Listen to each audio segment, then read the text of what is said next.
Yo, good evening again, League One Basketball. Now, I'm here today with Denver, the winner of semis against Green Team. Denver, we have some few questions for you. Okay.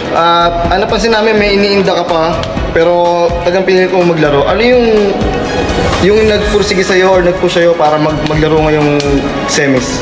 Unang wala talaga sa plano, pero kinausap ako ng team leader namin, ng team. Galing kami sa baba, hindi kami makapanalo. Sabi ng team leader namin, do or die, bigay mo na lahat. Masakit pero kesa mas mahirap makikita mo yung team mo, wala eh. Wala na rin eh. So bigay na kahit masakit, anong mangyari. Kahit pa paano naman nakatulong sa team. It's a team effort. Lahat ng teammates, Robert, si Mook. So yun, lahat team effort.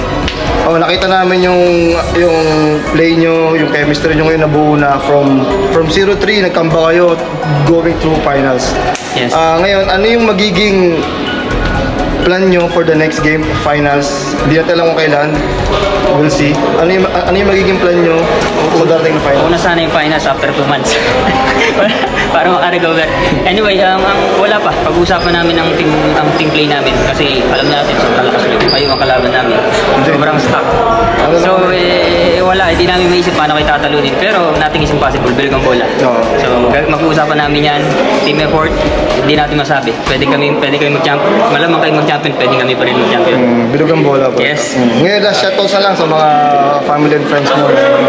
Shoutout sa family ko dito sa Dubai, sa Pilipinas, sa buong teammate ko, team leader, sa lahat. Sa organizer natin, kay Commissioner Leo, Darren, and Brian.